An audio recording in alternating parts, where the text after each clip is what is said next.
கடந்த ஜனவரி மாதம் சென்னையிலே தமிழக ஆயர் கூட்டம் நடைபெற்றது. அப்போது இந்த அருளிக்கங்கள் பற்றி ஒரு பேச்சு வந்தது. அப்போது ஒரு ஆயர் சொன்னார், இந்த அருளிக்கங்களை என் மறைமாட்டத்தில் நான் அனுமதிக்க மாட்டேன். அவர் தனிப்பட்ட முதலில் பேசினார். காரணம், மக்கள் புனிதர்கள் புனிதர்கள் என்று போய் அந்தோணியார், செபஸ்தியார், மாதா என்று போறாங்க தவிர இயேசுவை மறந்துவிட்டார்கள். முதலில் இயேசுவிடம் ஜெபிக்க வேண்டும். ஆகவே என் மறை மாவட்டத்தில் இந்த புனிதர்கள் அருளிக்கம் வேண்டாம் என்று சொன்னார். அன்பானவர்களே, புனிதர்களுடைய வணக்கம் கத்தோலிக்க திருவையிலே 20 நூற்றாண்டாக இருக்கிறது. நேற்று இன்று அல்ல, 20 நூற்றாண்டாக புனித வாழ்க்கை வாழ்ந்தவர்கள், கடவுளுடைய அன்பையும் அருளையும் பிரதிபலிப்பவர்கள். நம் அனைவருக்கும் அவர்கள் முன்னோடி. ஆனால் நாம் சற்று எச்சரிக்கையாக இருக்க வேண்டும். அந்த ஆயர் சொன்னதிலே ஒரு விதத்திலே அர்த்தம் இருக்கிறது. காரணம், நமது பெந்தகோஸ்து சபை ஆட்களை பாருங்கள். அவன் என்ன சொல்வார்கள்? அந்தோணியாரிடம் ஜெபிக்கிறேன்னு சொன்னால் என்ன சொல்வார்கள்?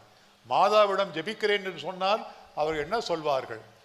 நீங்களெல்லாம் சிலை வழிபாடு செய்கிறீர்கள் என்று சொல்வார்கள். நம்மை பார்த்து, நீங்கள் எல்லாம் சிலை வழிபாடு செய்கிறீர்கள், நமக்கு தேவை பைபிள், பைபிள் ஒன்றே போதும் என்று சொல்லுவார்கள். அன்பானவர்களே, நாம் சிலை வழிபாடு செய்வதில்லை. புனிதர்களுடைய உருவத்தையோ அவர்களுடைய அருளிக்கத்தையோ வைத்து அவர்கள் வழியாக கடவுளிடம் ஜெபிக்கிறோம், கடவுளிடம் ஜெபிக்கிறோம். ஆகவே நாம் புனிதர்களை மிகப்படுத்திக் கொள்ளக்கூடாது. குறிப்பாக நாம் மூட பக்தியை தவிர்க்க வேண்டும். 2 உதாரணம் கொடுக்கிறேன். ஒருவருக்கு நோய் வந்துவிட்டது, 4 நாளாக அதிக காய்ச்சல். அவர், நான் டாக்டரை பார்க்க போக மாட்டேன், அந்தோணியார் என்னை குணப்படுத்தி விடுவார், இப்படி அந்தோணியாட வேண்டுமே என்னை குணப்படுத்தி விடுவார் என்றால் அது விபரீதமாக முடியலாம். மருத்துவம், மருத்துவக்கலை எல்லாம் கடவுள் படைத்தது. ஆகவே மூட நம்பிக்கையை தவிர்க்க வேண்டும். இன்னொரு உதாரணம் கொடுக்க வேண்டும். பல ஆண்டுகளுக்கு முன்பு நான் ஒரு வீட்டுக்கு சென்றிருந்தேன். அப்போ ஒரு மாணவனை பார்த்தேன். அவனை அரசாங்க தேர்வுக்காக தயார் செய்து கொண்டிருந்தான். ஒவ்வொரு மணி நேரமும் குழந்தை இயேசுவுக்கு நவநாள் ஜபம் செய்து கொண்டிருந்தான். ஆனால் படிக்கவில்லை. குழந்தை இயேசு எனக்கு நல்ல மதிப்பெண் பெற்றுக் கொடுப்பார் என்று படிக்காமல் இருக்கிறான். இது ஒரு மூட பக்தி. ஆகவே கடைசியாக சொல்ல வேண்டும் என்றால், முதல் நிலை கடவுள் இயேசு, மூவரு கடவுள். புனிதர்களிடம் நாம் கடவுளிடம் பரிந்து பேச நாம் ஜெபிக்கிறோம். கடவுளிடம் பரிந்து பேச புனிதர்கள் எல்லா தலைமுறைகளிலும் எல்லா நாடுகளிலும் இருக்கிறார்கள். எல்லா நாடுகளிலும் அவர்கள் துன்பத்தின் வழியிலே அவர்கள் தூய்மையாக்கப்பட்டவர்கள். அன்பானவர்களே, சற்று நேரத்துக்கு முன்பு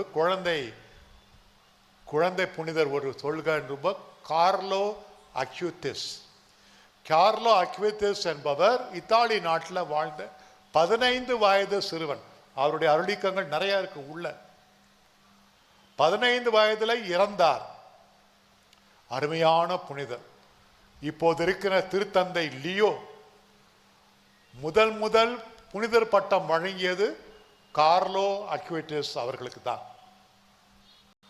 கார்லோ அக்யூட்டிஸ் உடைய மேன்மை என்னவென்றால், தற்காலத்துக்கு ஏற்ற புனிதர், டிஜிட்டல் செயின்ட், நுண்ணறிவின் அவர் புனிதராக இருக்கிறார். அவர் என்ன செய்வார்? செல்போனை எடுத்துக்கொண்டு, கம்ப்யூட்டரை எடுத்துக்கொண்டு நிறைய செய்திகள், குறிப்பாக நற்கருணை பற்றி, திருவிவிலியத்தை பற்றி, புனிதர்கள் பற்றி தன் நண்பர்களுக்கு அனுப்பி கொண்டே இருப்பார்.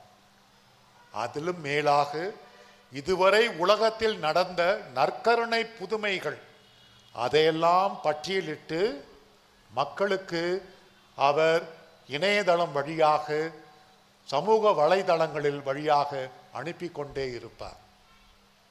அவர் முகத்தை பார்த்தால் எப்போதும் புன்முருளோடு மகிழ்ச்சியான உள்ளத்தோடு வாழ்ந்தவர்.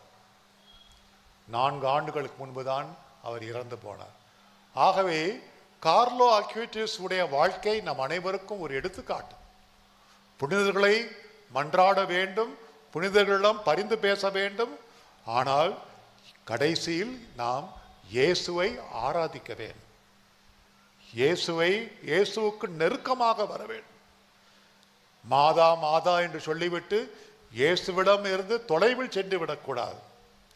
ஆகவே மரி வழியாக இயேசு, மரியாள் வழியாக இயேசு, அந்தோனியாள் வழியாக இயேசு என்று நாம் அந்த நடுநிலைமையோடு இருக்கும். ஆகவே எல்லா புனிதர்கள், இந்த புனிதர்களுடைய அருளிக்கங்கள் இடம்பெறுகின்ற அனைத்து புனிதர்களும் நம்மையும் நம் பங்கையும் ஆசிர்வதிப்பார்களாக.